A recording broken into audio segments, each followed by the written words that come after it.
Très bien, donc bonjour, c'est séance sur les généralités sur les fonctions. Donc on va donner les points importants. Bien sûr, pour les fonctions particulières type fonction logarithme, fonction exponentielle, je vous renvoie donc à d'autres vidéos. Alors, première étape, donc petit 1, on va définir ce qu'est une fonction. Alors, définition d'une fonction. D'accord? Définition d'une fonction. On appelle donc une fonction petit f, une fonction petit f, une fonction numérique petit f, est une relation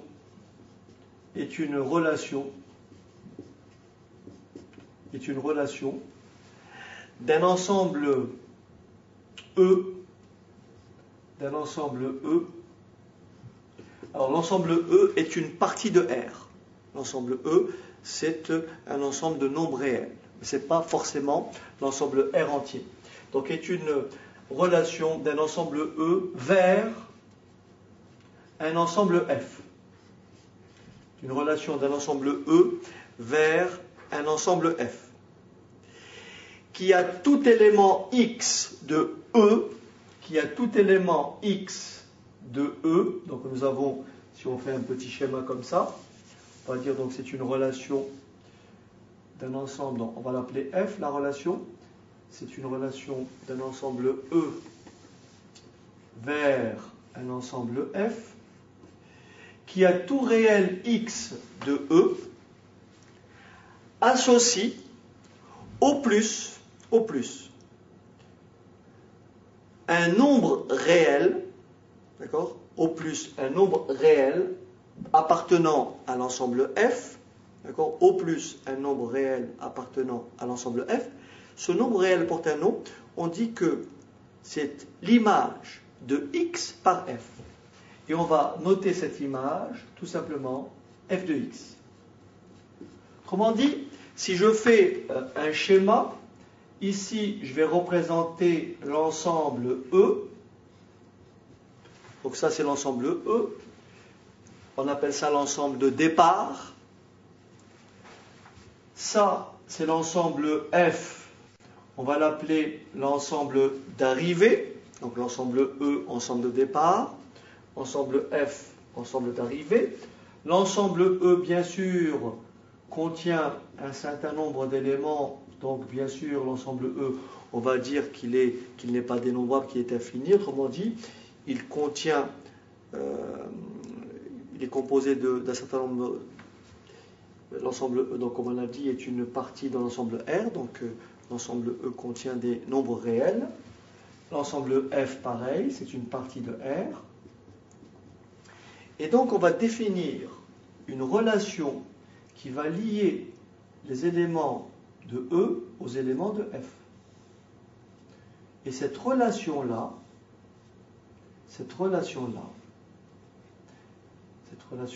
on va l'appeler petit f. Cette relation-là porte le nom de fonction. Donc petit f est une relation qui a tout x de E. Donc tout x de E, je prends l'élément x de E. À tout x de E, on va associer un élément de l'ensemble F qu'on appellera tout simplement f de x. À tout x de E, on dira que tout élément x de E admet au plus une image dans F. Alors quand je dis au plus une image, ça veut dire quoi? Ça veut dire que ceci, par exemple, est une fonction. Ceci est une fonction. Pourquoi? Parce que là, et là, et là. Là, j'ai quoi? Cet élément admet bien une seule image. Cet élément-là admet une image, celui-là une image, celui-là aucune, et celui-là aucune. Donc ici, les éléments de E, tous les éléments de E, admettent bien au plus une image dans grand F. Alors, pour que cette relation petit f ne soit plus une fonction, il faudrait par exemple que j'ai quelque chose comme ceci. Donc ça, ce n'est plus une fonction. Pourquoi? Parce que cet élément-là admet deux images distinctes. Autrement dit, ça, ce n'est pas une fonction. Donc on répète la définition. Une fonction numérique petit f. Une fonction numérique petit f, c'est quoi? C'est une relation d'un ensemble E vers un ensemble F, ou c'est une relation de l'ensemble R, l'ensemble des réels, vers R, ou dans R, qui a tout x de R, associe au plus une image f de x, de R ou de F, selon qu'on travaille avec l'ensemble des réels ou une partie de R. La notation, on écrira tout simplement ceci, on dira la relation f, donc f, qui a x, associe f de x. Alors attention à ne pas confondre. Lorsque vous dites fonction f, on écrira fonction petit f. Mais attention, f de x n'est pas une fonction. F de x est un nombre réel. Autrement dit, on dira soit la fonction f, définir par f de x égale. F de x égale à une expression. On verra des exemples tout à l'heure. Donc attention à l'écriture, donc on parlera de fonction petit f,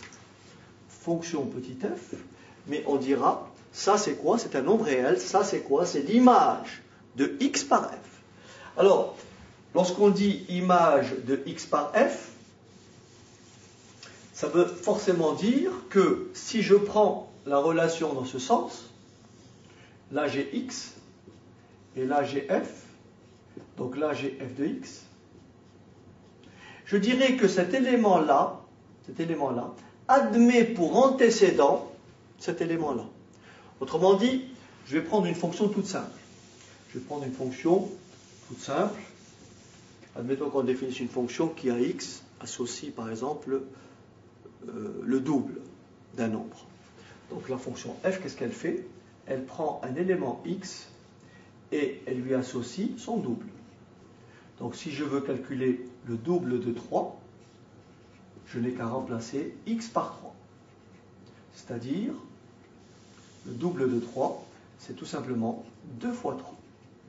Le double de 7, c'est tout simplement 2 fois 7. Donc ici 6, et ici bien sûr 14.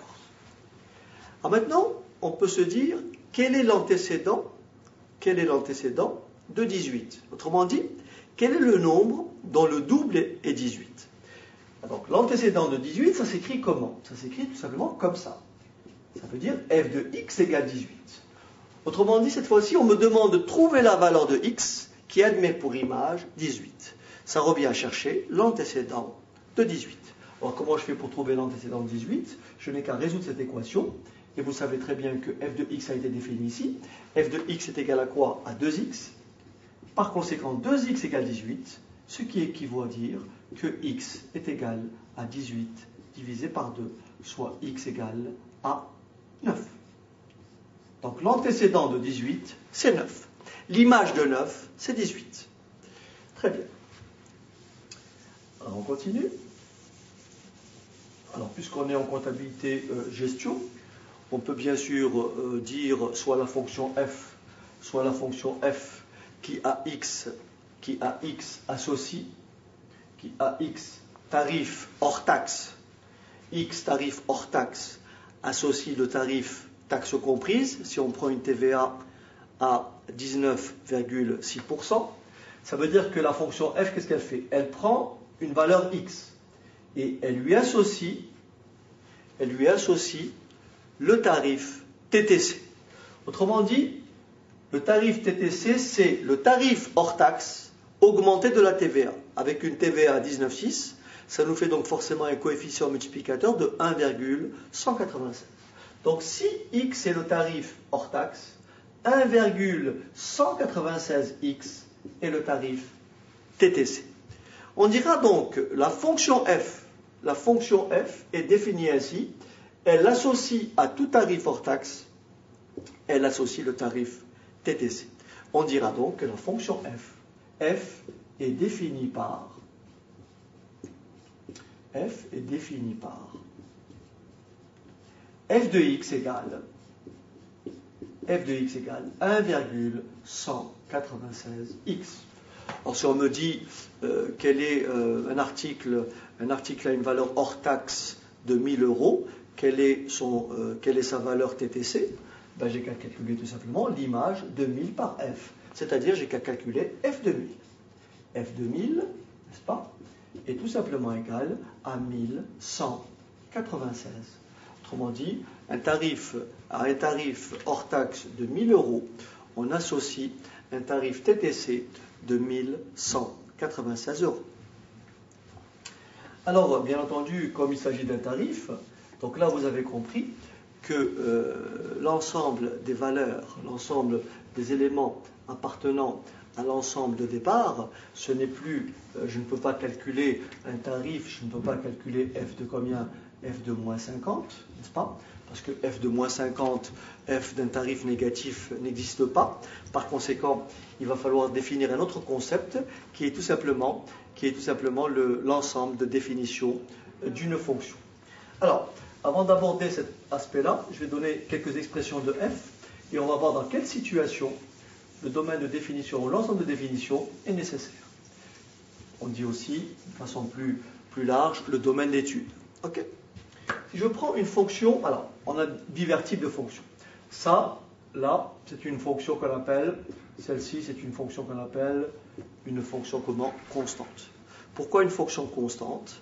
Elle est constante parce que, soit la fonction f définie par f de x égale 7. Cette fonction-là est constante, car tout simplement, que je remplace x par moins 3, ou que je remplace x par 0, ou que je remplace x par 50, l'image de moins 3, l'image de 0, l'image de 50 est tout simplement 7. Autrement dit, x, l'image de x par f est toujours égale à 7. On dit que la fonction f dans ce cas-là est constante. Si on prend maintenant une fonction, par exemple une fonction comme celle-ci, cette fonction-là, définie ainsi, est une fonction, si vous voulez, polynôme. Cette fonction polynôme, alors polynôme de quel degré? C'est une fonction polynôme de degré 2. Pourquoi polynôme? Parce que nous avons une somme de plusieurs termes. Autrement dit, une somme de plusieurs monômes. Premier monôme, deuxième monôme, troisième monôme. On va donc calculer par exemple l'image de x par f. Je vais calculer par exemple f de 3. Je vais calculer f de moins 1. Je vais calculer f de 1 demi. Alors, f de moins 3, ça fait tout simplement 3 au carré, plus 3 fois 3, plus 1. Donc je calcule, 3 au carré ça fait 9, 9 plus 9, 18, 18 et 1, 19. F de moins 1, je remplace x par moins 1. Et ça me donne moins 1 au carré, plus 3 fois moins 1, plus 1. Donc je calcule, attention, moins 1 au carré, ça fait plus 1, plus 1, moins 3, moins 2, moins 2 plus 1, moins 1. Donc l'image de moins 1 par f, c'est encore 1. Alors si je veux calculer f de 1 demi, bon, je vous laisse le faire, ça fait donc 1 demi au carré, ça fait 1 quart. 1 quart plus 3 fois 1 demi, ça fait 3 demi. 3 demi plus 1, je réduis tout ça au même dénominateur, ça me donne 1 quart plus 6 quarts plus 4 quarts. Alors, 1 quart plus 6 quarts, 7 quarts. 7 quarts plus 4 quarts, ça fait tout simplement 11 quarts. On aurait pu aussi calculer par exemple f de 0. F de 0, ça va plus vite. 0, 0, et ça fait 1. Donc, ceci est une fonction polynôme. Question. Existe-t-il une valeur dont je ne peux pas calculer l'image? Autrement dit, existe-t-il une valeur de x pour laquelle f de x n'est pas calculable? La réponse est non. Autrement dit, je peux remplacer x par la valeur que je veux. Et dans ce cas-là, on dira que la fonction f proposée est définie pour toute valeur réelle de x. Autrement dit, son domaine de définition, son ensemble de définition, c'est tout simplement R. Bon, on va l'écrire tout à l'heure. Prenons un exemple où effectivement le domaine de définition n'est pas R. Admettons qu'on ait ce qu'on appelle une fonction rationnelle. Une fonction rationnelle, c'est une fonction, donc c'est un polynôme sur un polynôme. Prenons un exemple de fonction rationnelle. Par exemple, f de x égale 2x moins 1 sur x moins 5. Alors, bien entendu, je peux calculer f de 0, ça ne pose pas de problème. F de 0, ça pose. 2 fois 0, 0, 0 moins 1, ça fait moins 1. 0 moins 5, ça fait moins 5. Moins 1 sur moins 5, ça fait tout simplement 1 cinquième. D'accord? Ça fait 1 cinquième. Alors, f de 0. Alors, calculons maintenant f de 5. Alors, f de 5, donc je remplace le numérateur par 5, il n'y a pas de problème. 2 fois 5, 10. 10 moins 1, ça fait 9. Et aux surprises, 5 moins 5, ça fait 0. Et ça, ce calcul n'est pas possible. Cette opération n'est pas licite. Autrement dit, on dira dans ce cas-là que la fonction f définie par f de x égale 2x moins 1 sur x moins 5 n'est pas définie pour x égale 5. Autrement dit, son domaine de définition, ce sont toutes les valeurs appartenant à R, à l'exception de 5. On apprendra comment l'écrire tout à l'heure. Et un autre exemple, si nous avons une fonction, donc si nous avons un radical, donc une fonction f définie par exemple, racine carrée de x moins 2. On peut calculer, bien entendu, f de 2, il n'y a pas de souci. F de 2, c'est racine carrée de 2 moins 2, c'est-à-dire 0, ce qui fait 0. On peut calculer f de 11. F de 11, c'est combien? C'est racine carrée de 11 moins 2. Et racine carrée de 11 moins 2, c'est racine carrée de 9. Et racine carrée de 9, c'est tout simplement combien? 3. On ne peut pas calculer par contre, f de, allez, on va dire f de 0. Pourquoi f de 0 n'est pas possible? Pourquoi 0 n'admet pas d'image par f? Tout simplement, remplaçant x par 0, j'obtiens tout simplement 0 moins 2, ça me fait moins 2. Et racine carrée d'un nombre négatif n'existe pas. Autrement dit, il n'existe pas de nombre qui, élevé au carré, vous renvoie un nombre négatif. Autrement dit, on dira que 0 n'appartient pas au domaine de définition de f. Alors ceci m'amène à donner la définition du domaine de définition d'une fonction petit f. Alors on va dire ceci. Donc petit 1, définition. Petit 2, ensemble de définition d'une fonction. L'ensemble de définition d'une fonction f. L'ensemble de définition. L'ensemble de définition d'une fonction petit f. D'une fonction petit f. Ou tout simplement le domaine de définition d'une fonction petit f. Noté df. Oui, df. Si la fonction c'est g, ça s'écrira dg. La fonction c'est h, ça s'écrira dh. Donc, l'ensemble de définition d'une fonction petit f, notée df. Et l'ensemble est l'ensemble des valeurs. Et l'ensemble des valeurs. L'ensemble des valeurs prises par x.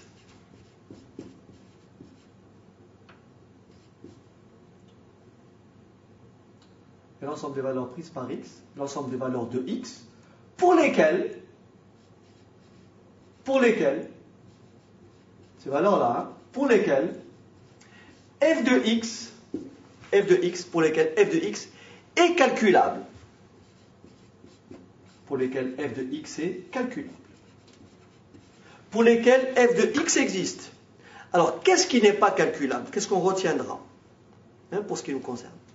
On ne saura pas faire 3 choses. 1. On ne saura pas diviser un nombre par 0. Donc la division par 0 est à bannir. Donc chaque fois que nous avons un dénominateur, on s'assurera que le dénominateur est non nul. 1. La division par 0, elle n'est pas possible.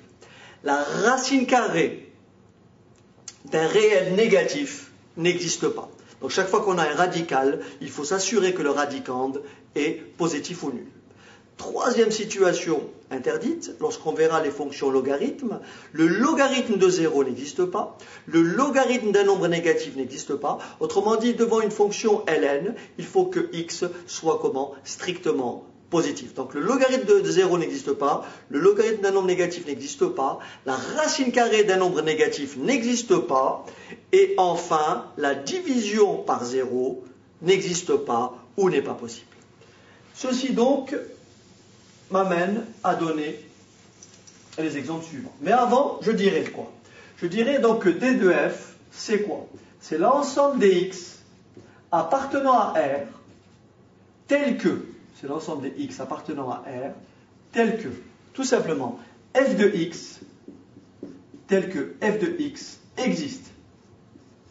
L'ensemble des valeurs prises par x, tel que f de x existe, s'appelle l'ensemble de définition de f. Alors bien sûr, comment on l'écrit? On l'écrit de plusieurs façons, selon qu'on doit écrire un intervalle, on doit écrire un ensemble privé de, etc., etc. Prenons quelques exemples. Premier type d'exemple, on va prendre une fonction polynôme. Une fonction f définie par... Alors j'écris bien sûr toujours f de x, mais je dis bien une fonction f définie par, ou je dis tout simplement la fonction f qui a x associe, n'est-ce pas, qui a x associe 3x au carré moins 1 demi de x plus 7. Cette fonction f, son domaine de définition, c'est R. Autrement dit, elle est définie pour toute valeur de x appartenant à R. Il n'y a aucun calcul interdit. Autrement dit, je peux donner à x la valeur que je veux, je peux toujours élever un nombre au carré, je peux toujours multiplier le carré d'un nombre par 3, je peux toujours multiplier un nombre par moins 1,5 et rajouter 7. Autrement dit, ce calcul-là, cette somme-là de 3 termes est toujours possible. Par conséquent, le domaine de définition, c'est R. Alors prenons maintenant un exemple de fonction rationnelle. Alors attention, il y a deux types, il faut faire attention. Prenons la fonction f qui a x, fonction f qui a x associe 3x moins 5 sur x moins 2. Donc là, qu'est-ce qu'on va dire? Il faut que x moins 2 soit différent de 0. Il faut que x moins 2 soit différent de 0. C'est-à-dire qu'il faut que x soit différent de 2. Pourquoi? Parce que la division par 0 n'est pas possible. À partir de là, on peut écrire le domaine de définition de deux façons. Soit on va l'écrire comme ça, sous forme d'intervalle, c'est-à-dire, on va aller de moins l'infini. Alors, on ne peut pas aller de moins l'infini à plus l'infini, pour la simple et bonne raison que 2 n'est pas dans l'intervalle. Autrement dit, il faut sortir le 2 de l'intervalle moins l'infini à plus l'infini. C'est pour ça qu'on écrira moins l'infini jusqu'à 2, 2 non compris. Donc, 2 ouverts, union 2 ouverts plus l'infini. Union 2 ouverts plus l'infini. Okay? On peut aussi écrire ceci, D de F égale R, anti-slash, donc R privé de 2. On peut aussi écrire R moins 2. C'est comme vous voulez. Soit R privé de 2, soit moins l'infini 2, union 2 plus l'infini, soit R moins 2. Alors attention, là j'ai pris un dénominateur qui pouvait s'annuler en 2, mais je peux effectivement avoir une fonction définie ainsi. Donc faites attention, je peux avoir une fonction définie ainsi, f qui a x associe, on va dire x moins 5 sur x au carré plus 7. Donc dès que je vois un dénominateur, je dis quoi? Il faut que ce dénominateur-là, il faut que x carré plus 7 soit différent de 0. Donc il faut que x carré soit différent de moins 7. Mais vous êtes d'accord avec moi qu'un carré est toujours différent d'un nombre négatif. Autrement dit, x carré plus 7 ne sera jamais égal à 0, puisque un carré est toujours positif. Un nombre positif ou nul plus 7 est forcément strictement positif. Dans ce cas-là, il n'y a aucune valeur interdite. Le domaine de définition, c'est tout simplement R. Ok. On continue. On va prendre maintenant un autre type de fonction. On va prendre une fonction définie par, donc définie par f de x égale racine carrée de x moins 3. Alors ici, qu'est-ce qu'il faut? Il faut s'assurer que le radicand est comment? Positif. Donc il faut quoi? Il faut que il faut que x moins 3 soit plus grand ou égal à 0. C'est-à-dire il faut que x soit plus grand ou égal à 3. Alors bien sûr, ça veut dire quoi plus grand ou égal à 3? Donc c'est tout simplement cette partie-là. Donc le domaine de définition, c'est quoi? C'est l'intervalle de 3 compris à combien? Plus l'infini. Toutes les valeurs supérieures à 3 admettent une image par f. Toutes les valeurs inférieures à 3, non pas strictement inférieures à 3, n'ont pas d'image par f. Exemple, si je calcule f de 1, eh bien f de 1 n'existe pas parce que 1 n'est pas dans l'intervalle. Et regardez, je remplace x par 1, ça fait 1 moins 3, ça fait moins 2, et moins 2, racine de moins 2 est un calcul, est une valeur impossible, c'est un calcul impossible. Par conséquent, 1 est bien en dehors de df. Prenons un autre exemple. On peut bien sûr compliquer, mais simplement je vous invite à bien relire le cours sur tout ce qui est équation et inéquation, parce qu'en réalité, ce qu'il faut avoir compris, c'est la définition, qu'est-ce qu'un domaine de définition. Ensuite, une fois que vous avez posé l'opération, vous faites référence au cours, effectivement, que vous pouvez lire sur d'autres rubriques, n'est-ce pas? Par exemple, si je vous dis, si vous avez une expression comme celle-ci, vous avez une fonction f qui est définie comme ça, regardez bien, racine carrée de x, on va dire x moins 1 plus racine carrée de 10 moins x. Voilà, par exemple. D'accord? Donc ici, il faut que ces deux conditions, ces deux opérations soient simultanément possibles. Autrement dit, il faut que simultanément, x moins 1 soit positif et que en même temps 10 moins x soit positif. Il faut que x moins 1 soit positif et que 10 moins x soit positif. Alors, on va résoudre le système d'inéquation, système simultané d'inéquation. Et ça, vous avez ce genre d'exercice un peu plus haut. Mais bon, je le fais rapidement. Ça fait donc x plus grand ou égal à 1. Regardez, vous passez le moins x dans ce membre, ça fait moins x plus petit que 10. Donc ça fait x plus petit ou égal à 10. On fait un petit schéma. On place le 1, on place le 10. Je hachure ce qui doit être retiré. X doit être plus grand que 1. Donc tout ce qui est plus petit que 1, on élimine. X doit être plus petit que 10. Tout ce qui est supérieur à 10, on élimine. Donc le domaine de définition de la fonction proposée est tout simplement égal à l'intervalle 1, 10. L'ensemble de définition de la fonction proposée est tout simplement égal à l'intervalle 1, 10. Prenons un autre exemple. On va prendre la fonction f définie par donc f de x égale, allez, on va dire racine carrée de x moins le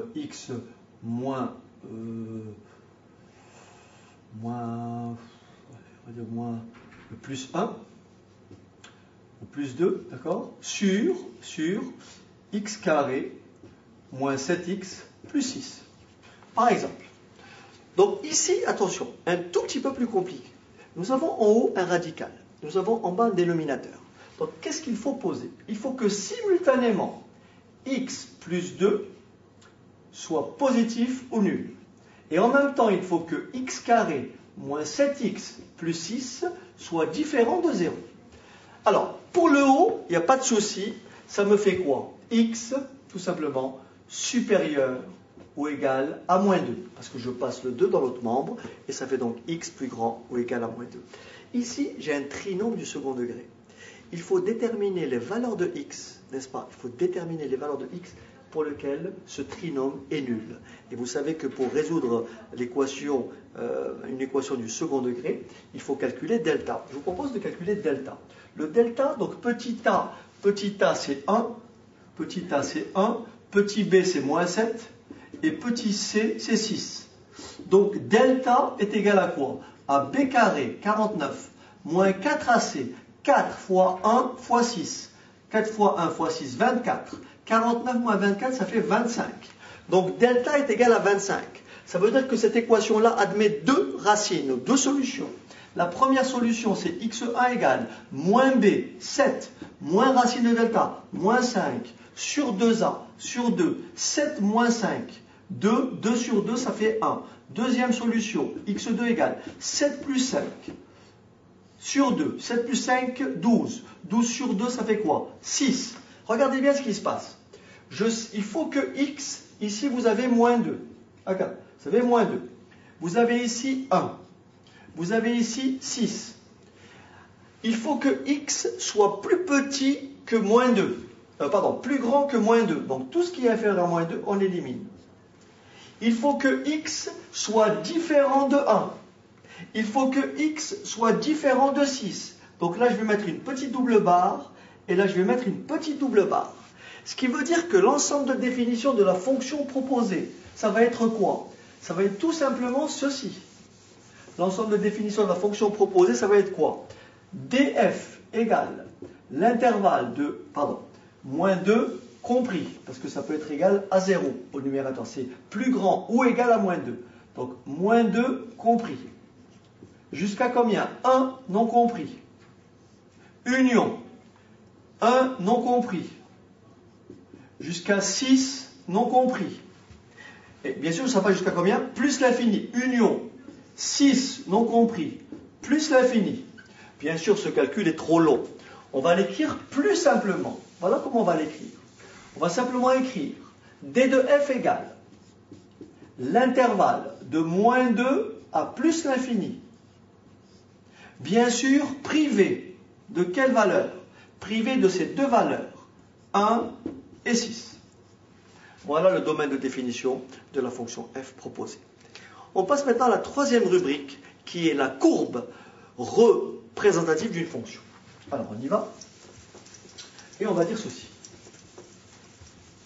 Alors, d'abord, le plan est muni d'un repère. Ça veut dire quoi? Ça veut dire que j'ai l'axe, j'ai deux axes, axe des abscisses, axe des ordonnées. Donc ici, vous avez un repère. Dans ce repère-là, donc apparemment on ne le voit pas très bien, alors je me mets un peu plus bas, donc là vous avez un repère, d'accord? Donc ici, vous avez l'axe des x, et là vous avez l'axe des y. Ça, c'est l'axe des abscisses, et ça, c'est l'axe des ordonnées. Ici, bien sûr, vous choisissez votre repère, donc une graduation, un carreau, 1 cm, 2 cm, 10 cm, peu importe, tout dépend du type de fonction qu'on a étudié. Vous choisissez donc votre repère qu'on appellera le repère OIJ, repère OIJ. Bon, si on ne veut pas les vecteurs, on va mettre un point, I ici et J ici, d'accord? Le plan, bien sûr, est muni de ce repère OIJ. Je prends un point M du plan. Il est caractérisé par deux choses, ce point M. Il est caractérisé par une abscisse, son abscisse, X, et son ordonnée, Y. Donc, tout point du plan est caractérisé par ses coordonnées, c'est-à-dire une abscisse, X, et une ordonnée, Y. Donc, le couple XY s'appelle coordonnées de XY. Coordonnées, du point M. Le couple XY représente, et le couple XY sont tout simplement les coordonnées du point M. Les coordonnées du point M, admet que les coordonnées du point M sont donc X et Y. Donc ça, c'est une première chose. On va définir maintenant, la courbe CF qui représente une fonction petit f. La courbe représentative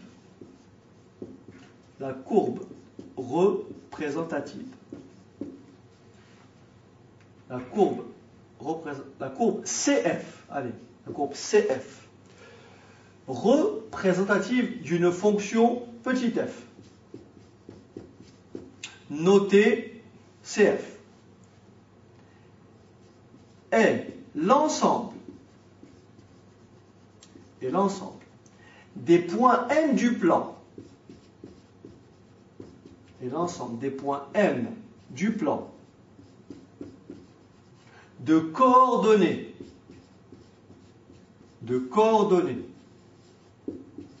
XY,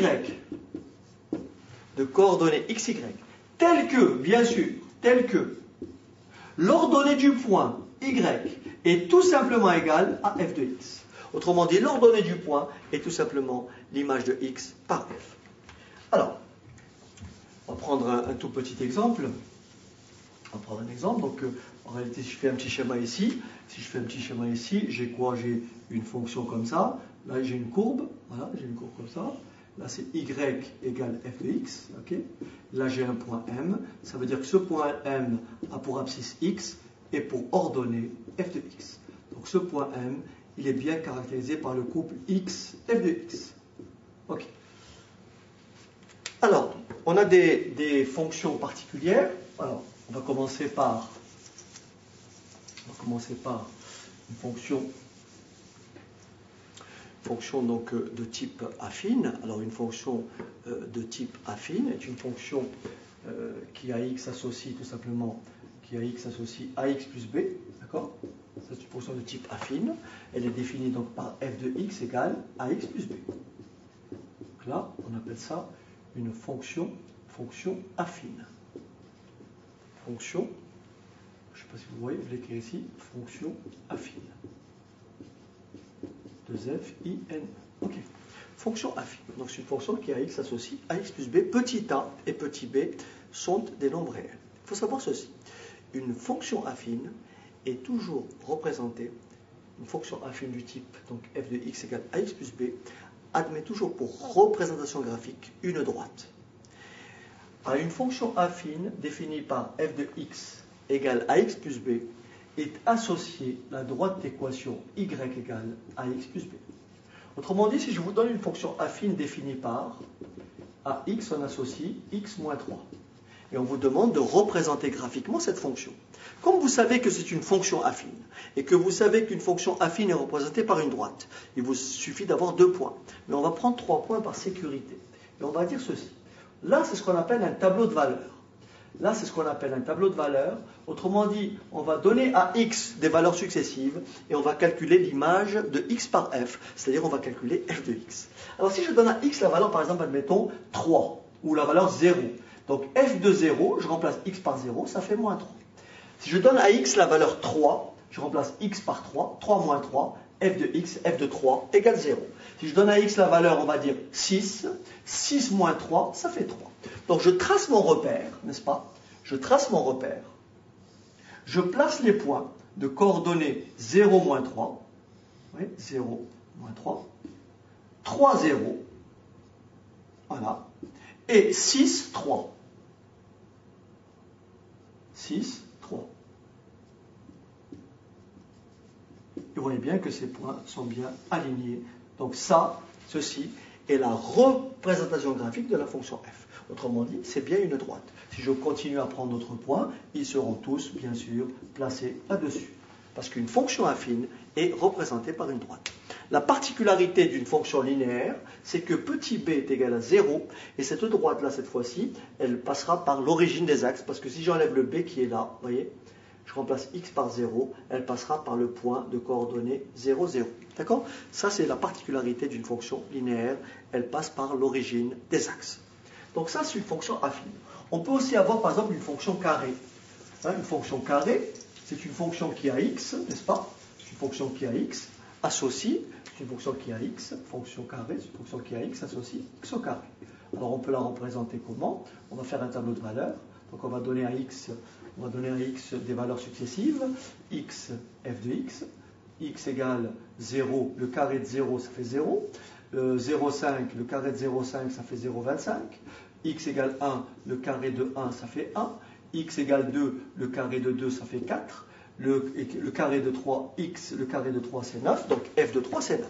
Ça, c'est ce qu'on appelle un tableau de valeurs.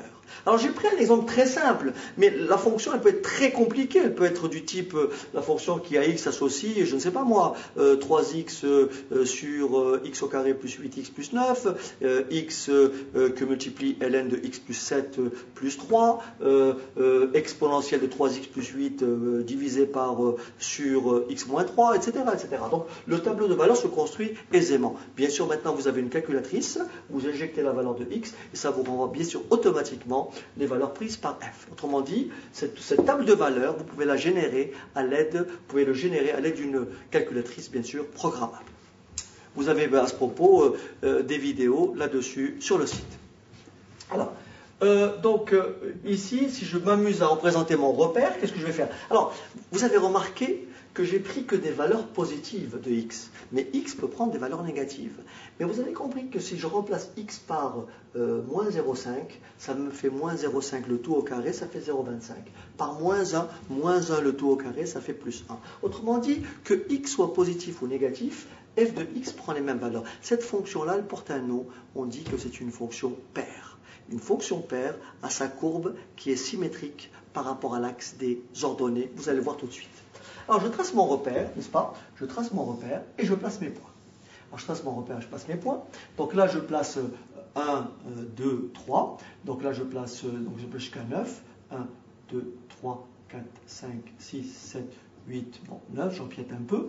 Donc 1, 1. Donc 1, 1, voilà, ce point-là. Ensuite 2, 4, n'est-ce pas? 2, 1, 2, 3, 4, n'est-ce pas? Ensuite 3, 9, 1, 2, 3, 4, 5, 6, 7, 8, 9, quelque part ici, voilà. Ensuite 0, 5, 0, 25, voilà, quelque part ici. Donc, là j'ai pris les valeurs positives. Par symétrie, n'est-ce pas? Par symétrie, on aura exactement la même chose. Donc de l'autre côté, pour les valeurs négatives, j'aurai la valeur ici. Valeur négative pour, voilà. Ici, quelque part, j'aurai pour moins 2, donc plus 4. Et pour moins 3, bien sûr, j'aurai toujours la même valeur. Donc, en fin de compte, ma courbe, elle aura cette allure-là. Et on appelle ça tout simplement une parabole.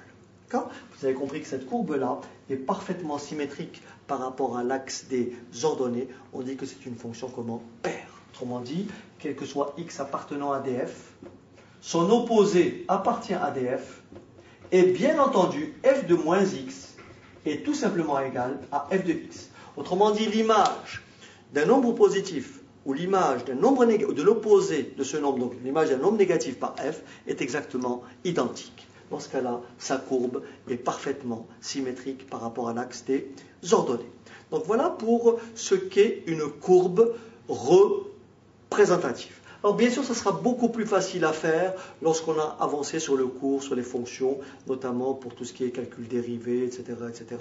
Donc tout ça va être un petit peu détaillé beaucoup plus tard. Donc là, pour aujourd'hui, nous sommes simplement dans les généralités. Alors on va passer à un dernier point, qui est le sens de variation d'une fonction. Alors, le dernier point, c'est celui-là, sens de variation d'une fonction, et on va dire ceci.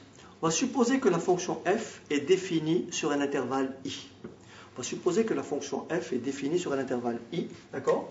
Et on va prendre petit a et petit b. On va dire que petit a et petit b sont deux éléments de i. Donc petit a appartient à i et petit b appartient à i. I étant un intervalle, par exemple l'intervalle, je ne sais pas, de 0 à 20, l'intervalle de moins l'infini à 5, l'intervalle de 8 à 50, etc. Et petit a et petit b sont deux nombres qui appartiennent à cet intervalle i. Alors, on va donc définir ce qu'est le sens de variation d'une fonction. Autrement dit, dire si une fonction est croissante ou dire si elle est décroissante. Alors, si je fais un petit graphique, si je fais deux courbes, regardez bien. Vous remarquez quoi ici? Vous remarquez si je trace une fonction comme ça. Admettons qu'elle soit représentée comme ceci. D'accord? Vous avez une courbe comme ceci et vous en avez une autre comme ceci. Donc, là c'est x, bien sûr, et là c'est y. Là c'est le point O, x, y. Alors, ici vous remarquez quoi? Lorsque x croît, lorsque x prend des valeurs de plus en plus importantes, vous remarquez que f de x, que fait-il? F de x croît. Dans ce cas-là, on dira que la fonction f est croissante. Ici, c'est le contraire. Alors, on ne le voit pas très bien comme ça, mais si je prends ici un élément petit a, et là je prends un élément petit b, pareil, je prends un élément petit a, et je prends un élément petit b. D'accord? Là, je vais supposer, comme c'est écrit là, je vais supposer que petit a est plus petit que petit b. Petit a est plus petit que petit b. Alors, si petit a est plus petit que petit b, et que ce résultat-là implique que f de a, c'est l'image de a par f, est inférieur à f de b, Autrement dit, si vous avez deux réels qui sont ordonnés, et si leurs images par f conservent le même ordre, alors on dira que la fonction f est croissante. Donc on dira dans ce cas que la fonction petit f est strictement croissante sur l'intervalle i. Donc si petit a plus petit que petit b implique f de a plus petit que f de b, alors f est croissante ou strictement croissante sur i. Donc vous regardez le schéma ici, j'ai petit f, fa, donc là j'ai fa. Vous voyez tous que fa est plus petit que fb. Et là vous regardez bien, fb, il est là. Vous voyez bien que a plus petit que b implique bien f de a plus petit que f de b. La fonction représentée ici est la courbe d'une fonction croissante. Maintenant, si a plus petit que b, si a plus petit que b implique f de a plus grand que f de b. Voyez? Autrement dit, si deux réels sont ordonnés, et si leurs images par f est à un ordre différent, autrement dit, si l'ordre est changé, autrement dit, si a plus petit que b implique f de a plus petit que f de b, alors là on dira que la fonction f est strictement décroissante sur i. Regardons ici, nous avons ici a, vous avez ici f de a. Ici vous avez b, et vous avez ici f de b. Eh bien vous voyez bien que a est plus petit que b, vous voyez x croît, f de a est plus grand que f de b, f décroît. Fonction croissante, fonction décroissante. Alors on verra un peu plus tard que pour étudier le sens de variation d'une fonction, on va effectivement avoir recours au calcul dérivé. On va dériver la fonction f, étudier son signe et puis déterminer si f est croissante ou décroissante. Alors bien entendu, dans des petites classes, on s'amuse à calculer ce qu'on appelle le taux de variation d'une fonction. C'est quoi le taux de variation d'une fonction? On va prendre, bien sûr, on va calculer le rapport f de x moins f de x0, n'est-ce pas, sur x moins x0. Ça, c'est le taux de variation d'une fonction. D'accord? Taux de variation d'une fonction. Alors, sur un intervalle i, si ce taux est positif sur l'intervalle i, la fonction f est croissante sur i. Si ce taux de variation est négatif sur i, alors la fonction f est décroissante sur i, mais on aura très peu recours à ce type de démonstration. Autrement dit, nous on s'appuiera plus sur le calcul de dérivée, autrement dit, dériver la fonction f, étudier le signe de la dérivée et conclure. Ok? Une fois que vous avez étudié le sens de variation d'une fonction, vous serez amené à dresser le tableau de variation d'une fonction. Autrement dit, si je représente une fonction ainsi, vous voyez, si je représente une fonction ainsi, vous voyez, je la représente comme ceci. Donc là, j'ai une fonction qui fait ceci, par exemple. Elle croît. Donc là, on va dire, cette valeur-là, c'est 1. Vous voyez, cette valeur-là, on va dire, alors 1, 2, 3, allez, 4. D'accord? Et là, je vais démarrer à moins 2. Et là, je vais aller 5, 6 à 7. Voilà. Et donc, on peut être amené à dresser le tableau de variation de cette fonction. Que fait cette fonction f? Elle croît de moins 2 à 1. Vous voyez, elle est croissante. Ensuite, elle décroît sur l'intervalle 1 jusqu'à 4. Et ensuite, elle croît de 4 à plus 7. Et dans ce cas-là, le tableau de variation de f aura tout simplement cette allure-là. Le tableau de variation de f aura cette allure-là. Je ne sais pas si vous le voyez. Voilà. Donc là, je mets x, et là, je mets f, n'est-ce pas? Et donc là, je vais de moins 2 en passant par quelle valeur? 1, en passant par 4, et en passant par 7. Donc là, qu'est-ce que j'ai? J'ai une fonction qui fait quoi? Elle est d'abord croissante, n'est-ce pas? Elle est croissante, elle croît, puis elle décroît, puis elle croît. Alors ces valeurs-là, lorsqu'une fonction est d'abord croissante puis décroissante, on dit qu'elle admet ce qu'on appelle un extrémum. Alors ici dans ce cas-là, lorsqu'elle croît et elle décroît, on appelle ça un maximum relatif. D'accord? Et bien sûr, une fonction qui décroît, puis qui croît, on appellera ça un minimum relatif, très important en économie pour étudier le maximum d'un profit ou le minimum d'un coût. Pour quelle valeur de x le coût est minimum, pour quelle valeur de x le profit est maximum. Donc le profit ou le coût va suggérer la recherche d'un minimum ou d'un maximum, autrement dit d'un extrémum au sens large. Donc très important de bien appréhender cette partie-là. Alors bien sûr, lorsqu'on a représenté une fonction lorsqu'elle est représentée graphiquement, effectivement, on peut faire des lectures graphiques. Hein. Si on vous dit de résoudre graphiquement l'équation f de x égale petit a, par exemple, résoudre cette équation f de x égale à un nombre petit a, qu'est-ce que vous faites? Vous repérez petit a ici, d'accord? Et vous tracez la droite d'équation y égale a. D'accord? Et vous tracez la droite d'équation y égale a. Les solutions de cette équation sont tout simplement les abscisses communes à la courbe et à la droite. Autrement dit, cette abscisse-là est ma première solution. L'abscisse de ce point-là est ma deuxième solution. Et l'abscisse de ce point-là est ma troisième solution. Si je vous dis par exemple de résoudre graphiquement cette équation-là, vous voyez, et là je prends petit b, et admettons que petit b soit là, déterminer les solutions de l'équation f de x égale petit b, et bien la réponse est f de x égale petit b n'admet aucune solution. Pourquoi? Parce qu'il n'y a aucun point commun entre cette droite et la courbe. Ok? Alors bien sûr après on peut être amené à résoudre des inéquations. Si on vous dit par exemple, admettons si cette valeur-là, on va supposer que c'est moins 2, et cette valeur-là, on va supposer que c'est 1, 2. Donc cette valeur-là, c'est 2. Vous voyez, cette valeur-là, c'est 2. Et là, c'est moins 2.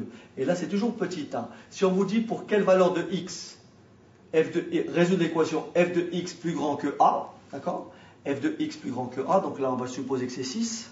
Vous voyez? Alors, f de x est plus grand que a.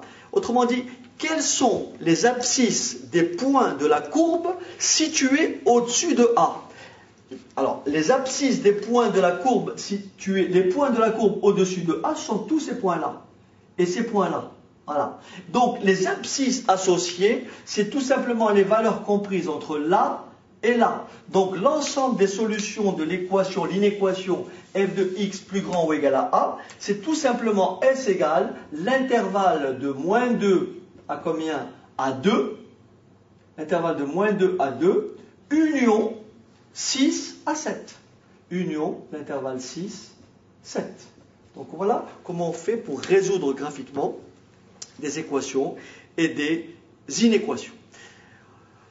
Voilà à peu près ce qu'il fallait retenir sur les généralités concernant les fonctions. Voilà, pour plus de détails, allez sur, si vous voulez, les autres rubriques pour découvrir des fonctions un peu plus élaborées. Merci.